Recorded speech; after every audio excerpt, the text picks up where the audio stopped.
ഭീകരാക്രമണമുണ്ടായ പഹൽഗാമിലെ ബൈസരൻ വാലിയിൽ നിന്നും ഭീകരവാദിയെന്ന് സംശയിക്കുന്ന ഒരാൾ കസ്റ്റഡിയിൽ. അഹമ്മദ് ബിലാൽ എന്നയാളെയാണ് ബുള്ളറ്റ് പ്രൂഫ് ജാക്കറ്റുമായി പിടികൂടിയത്. തുടർച്ചയായ 12ാം ദിവസവും പാകിസ്ഥാൻ വെടിനിർത്തൽ കരാർ ലംഘിച്ചു. ഭീകരാക്രമണത്തിൽ 26 പേർ കൊല്ലപ്പെട്ട ബൈസരൻ വാലിയിൽ നടക്കുന്ന പതിവ് തെരച്ചിലിനിടെയാണ് ഭീകരവാദി എന്ന് സംശയിക്കുന്ന ഒരാൾ പിടിയിലായത്. അഹമ്മദ് ബിലാൽ എന്നയാളാണ് ബുള്ളറ്റ് പ്രൂഫ് ജാക്കറ്റുമായി പിടിയിലായത്.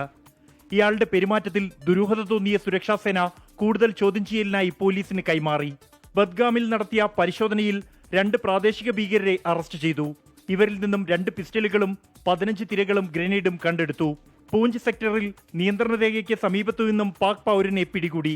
ഭീകരാക്രമണ കേസിൽ അന്വേഷണം തുടരുന്നതിനിടെ പഹൽഗാം പോലീസ് സ്റ്റേഷനിലെ SHO റിയാസ് അഹമ്മദിനെ അനന്ത്നാഗിലേക്ക് മാറ്റി. പീർ ഗുൽസാർ അഹമ്മദിനെ പഹൽഗാമിലെ പുതിയ SHO ആയി നിയമിച്ചു. തുടർച്ചയായി 12ാം ദിവസവും പാകിസ്ഥാൻ വെടിനിർത്തൽ കരാർ ലംഘിച്ചു. കുപ്വാര, ബാരാമുള്ള, പൂഞ്ച്, രജൌരി, മെന്ദാർ, നൌഷേര, സുന്ദർബനി, അക്നൂർ എന്നീ 8 പോസ്റ്റുകൾക്ക് നേരെ വെടിവെപ്പുണ്ടായി. ഉചിതമായ തിരിച്ചടി നൽകിയതായി ഇന്ത്യൻ സൈന്യം അറിയിച്ചു. പാകിസ്ഥാൻ പ്രകോപനം തുടരുമ്പോൾ അതിരുകടന്നാൽ കനത്ത തിരിച്ചടി നേരിടേണ്ടി വരുമെന്ന മുന്നറിയിപ്പ് ഇന്ത്യൻ സൈന്യം നൽകിക്കഴിഞ്ഞു. അതേസമയം ജമ്മു കശ്മീരിൽ പ്രാദേശിക ഭീകരർക്ക് വേണ്ടിയുള്ള വേട്ട തുടരുകയാണ്. ശ്രീനഗറിൽ നിന്നും ജോഗേഷ് സിംഗിനൊപ്പം ബൽറാം നെടുങ്ങാടി, 24.